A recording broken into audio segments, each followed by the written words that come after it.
Hi, everybody. My name is Manoj Ramnani. I'm the founder and CEO at SalesIntel, your host today for the Pipeline Pioneers, a show that SalesIntel we have designed to help the community learn from each other, learn from the practitioners, from the experts, from the thought leaders in the B2B space with a single mission as to how to generate the most optimal pipeline for your business. As we know, pipeline is the heartblood of any organization, and generating pipeline, we believe, is a team sport. It's not just the responsibility of sales team or the BDR team or the marketing. It truly takes a village to come together to build a pipeline that ultimately converts into revenue.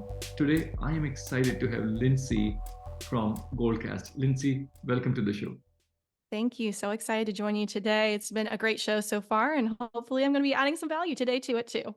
Thank you. Thank you. So to kick things off, Lindsay, why don't you tell the audience about yourself, your role, and in your role, how do you help influence the pipeline generation for your business?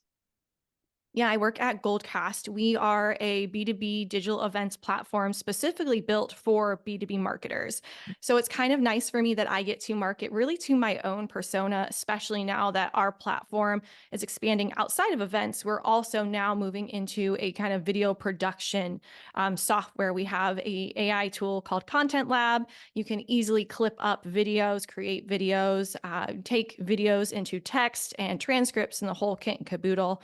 I've actually been there not even a year yet. I joined last June, so coming up, I guess, to a year there. But what we focus on mostly is being able to help organizations maximize their digital events, whether it's a single webinar, a full summit or conference, an ongoing series, anything that's, a digital event that a B2B marketer might run to then, like you said, fill their pipeline. And in my day-to-day role, I really contribute a ton into our pipeline because not only am I overseeing all of our content, I'm also overseeing all of our campaigns. And for us, because, no surprise probably to anyone, because we are an events platform, I like to say that we are a video first strategy that is event led. So a lot of our major campaigns are going to be focused around on large scale events. And how I roll into that is I'm the one who's doing it from the inception of the idea or what we're going to be focusing on, all the way to the execution, the post-event follow-up and marketing, the crafting of any content coming from that event. And so all of that then definitely contributes down into that pipeline. For instance, our AI Summit, which was our big summit we ran in October of last year, was actually one of our top revenue generating events for the entire year at that point. So definitely plays a big role in getting the right people in the door at the right time to get ready to talk to us and buy our product. But it's also that kind of even out of they're also brand plays and getting us in front of our audiences, that 95 versus 5% of who's in Yes. market and who's not. And then also it's drinking our own champagne, right? If we're an event-led organization, we're going to be able to use our events platform to do that. So it's almost like I'm getting to do all these demos for people and they might not even know it. So it's a That's lot of awesome. fun. Definitely a lot of learning, but a lot of fun. That's awesome. So you're drinking your own champagne to build the pipeline, right, for the business. That's amazing. I love it. So, Lindsay, last year was tough for lots of companies, right? Companies didn't hit their revenue numbers, pipelines were just not there. Macroeconomic conditions made it worse. So the pipelines that were there didn't close in time. And we all made a lot of mistakes. When you look back at 2023, is there something that jumps out that, wow, I wish, gosh, I had done things differently? And what's the learning from that? Yeah, so probably a few things I could go down, but the one that comes up like immediately in my mind is we did a website overhaul project, but we did it way too late in the year.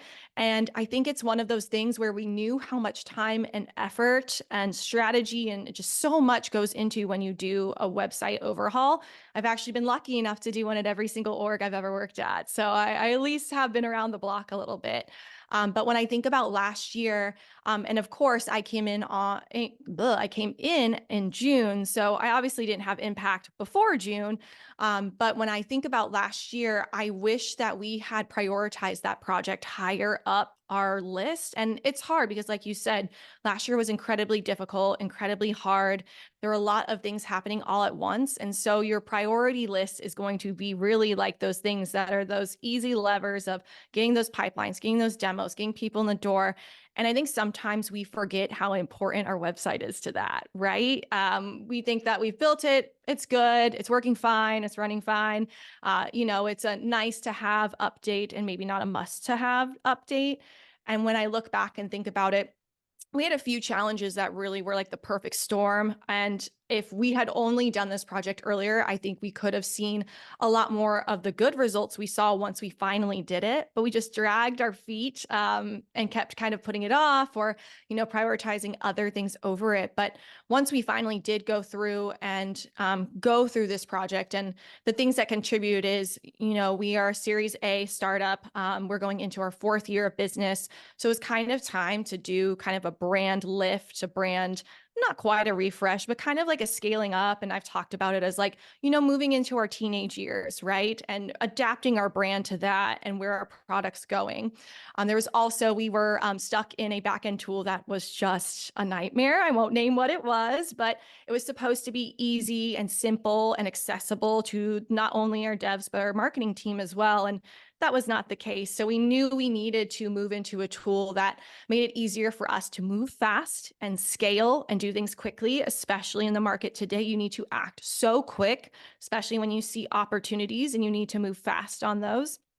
And then the last one is our site just wasn't as mobile responsive as it should have been. It wasn't at the load speeds that we needed for our SEO. And there were a lot of very technical pieces of the backend system we were using that really just damaged our site as a whole.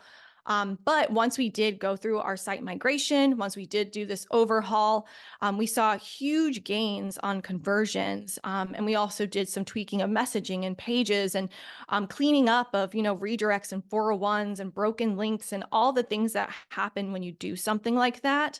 And I think when I think about last year, it's just, wow, if we had just realized the potential of this project and, the impact of your website, but I think we're just so I don't know, like settled into our website sometimes that we just don't see the huge opportunity where if you just went in and maybe even did a few tweaks, and we did a huge overhaul of it, but even a few optimizations, a few A/B tests, things like that. Alongside this project, we launched a new homepage and did some A/B testing with some messaging and different visuals, things like that. And we, on one of those A/B tests, saw an 18% boost in our conversions. Wow. So I think when I think about it, it's like, oh, if we had just done that earlier in the year, think about the trickle down impact. But, we're going in 24 with it. So That's great. That's a perfect transition to the next part. 24 is here, new budgets, new initiatives, new experiments. What is one thing that you are excited about that you think is going to have a big impact on your pipeline? yeah, again, probably tying it back into our website because that's really top of mind for me. In my role, really, I oversee a lot of our website content and what's going out the door as far as our digital presence. So continuing to figure out ways to tweak our messaging, to work with product marketing, to figure out how are we changing and adapting to the market. And I kind of, I guess, of the times is how do we get people to understand that, yes, we have an AI part to our platform and our tool. Our content lab is our AI powered content studio. But how do we make it so that people don't roll their eyes at us, right? Because everyone's powered by AI now, right? Like we're just on the bandwagon with everybody. So how do we find the ways to, like I said, bring us into more of our teenage years, level up our brand, look a little bit more established and strong. And I think one thing that was interesting we found when we did this website project was we used to have a ton of animations and graphics and a lot of color on our pages. And it was cool and it made things pop and it was really grabbing. And when you market to marketers, you have to be at that echelon of cool designs and being attractive and keeping eyeballs on your pages.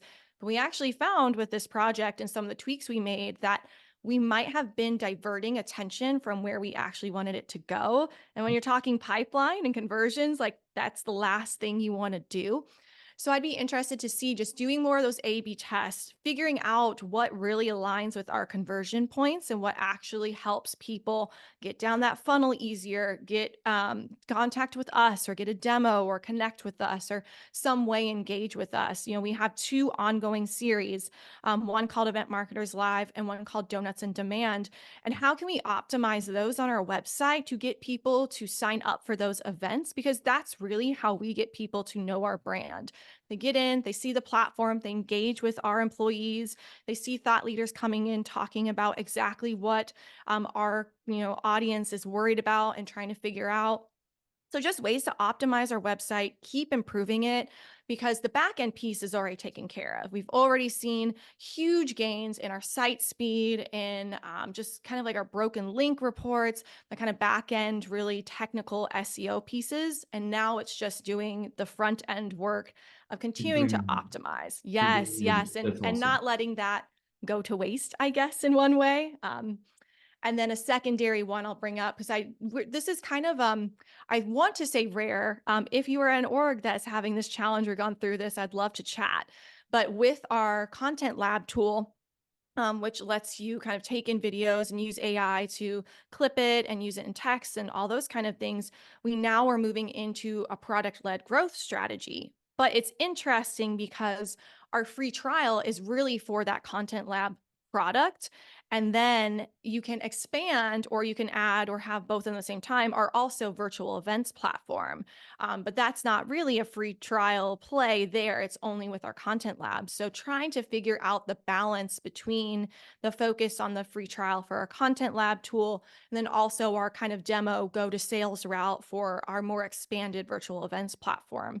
So that's a really big challenge, I think, for us this year of finding the right balance there and the right pathways and ensuring we're not maybe confusing visitors or having them be like, I don't understand your platform or what you're selling or what you are. So it's been really interesting. We just launched Content Lab in October of last year, so it's still very fresh and new. And the free trial actually just launched, I want to say in March. I'm on maternity leave though, so I'm a little like out of the loop on it, but it's really fascinating to see how we can kind of balance between a free trial product-led growth kind of strategy and then more of a direct to sales, demo experience. Yep. And most oftentimes I think too, companies, when they have a trial, it's just the singular product and there's not that weird kind of, oh, Yeah. there's two Yeah. options here. So Right. finding out how to optimize that will be really interesting this year. That's our job, right? As GTM leaders, how to optimize our resources, how to optimize different channels. And that's a perfect segue to our next um, uh, exercise here is a working exercise.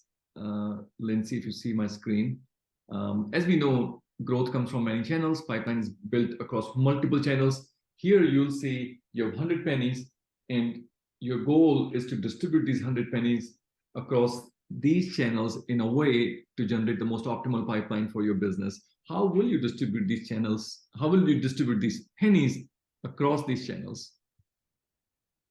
Yes, well, I've thought about this for a while now, and as you can see in my notes, I've actually like gone back and forth on some of my decisions. I love So, it. I love it. and I will also note, all my decisions on this exercise are definitely coming from my perspective of like Goldcast. Like if I was Sure. doing my budget for Goldcast, where would I put my pennies? Where would you Hopefully it's invest your more than pennies? pennies. Yep, yep, So first I'm going to put 30, so 3 total pennies in product-led growth. Like I added, that's huge for us this year.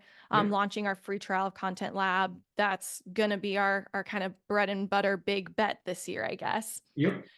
Next, I'm going to put 10 in community. And this one I struggled with. Well, 1 penny, I guess, because community is really important to us. And we're going to be really expanding our community this year. We have a community called Event Marketers Club. But as our product and software has evolved, we've realized, we're not just for event marketers, we're for demand gen marketers, we're for content marketers. So this year will definitely be the evolution of our Of community. those pennies, yeah. I really wanted to give it 2, but I had other places I needed to put some pennies. So, Sure.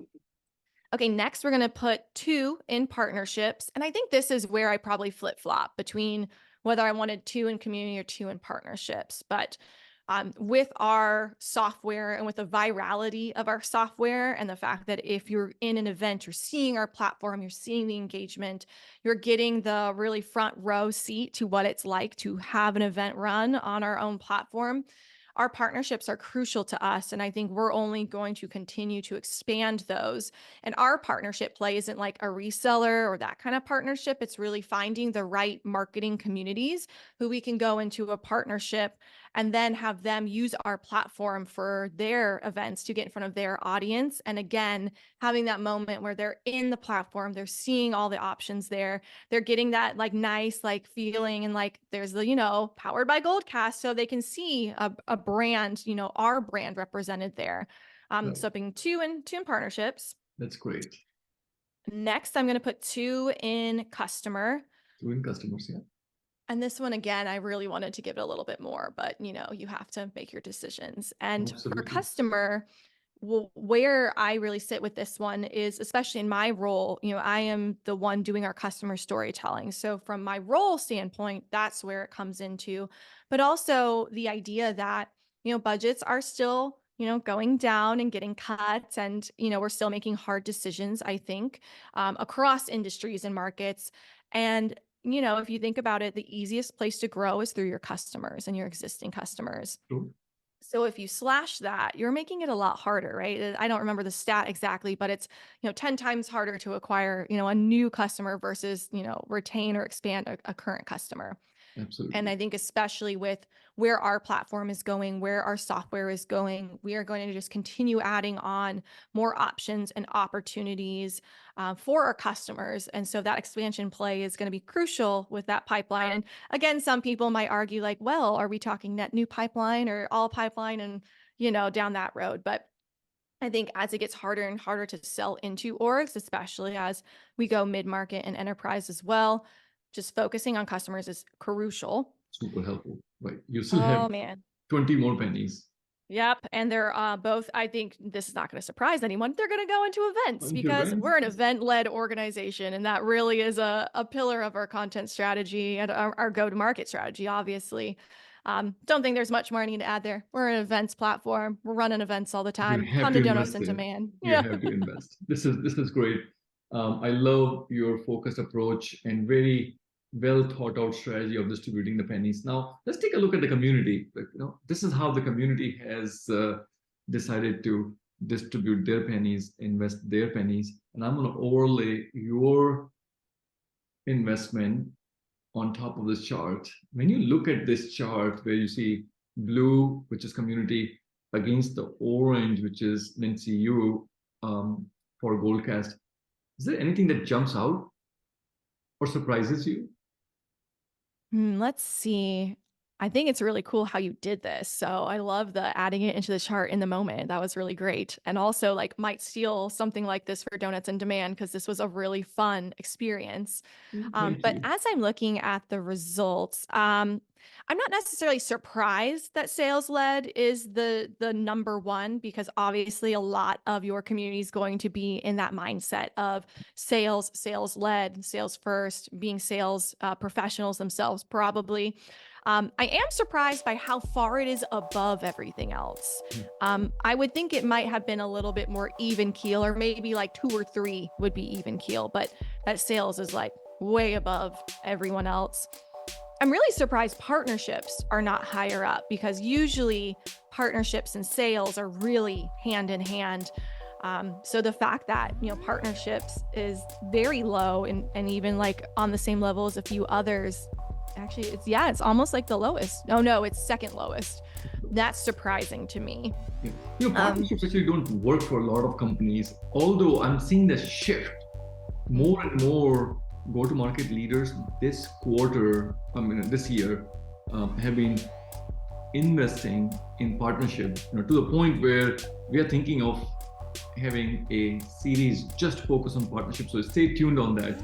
But your insight has been very, very insightful. Thank you so much, Lindsay, for joining us for this show. And I'm sure our community is going to get lots of nuggets from your insights and get lots of value. So thank you, Lindsay. Yeah, thank you so much. It was great chatting, and hopefully I'll connect with some of you on LinkedIn too. Happy to chat and explore more, and come join an episode of Donuts in Demand, and we can dive more into pipeline and generating revenue and all those fun things. Thank you.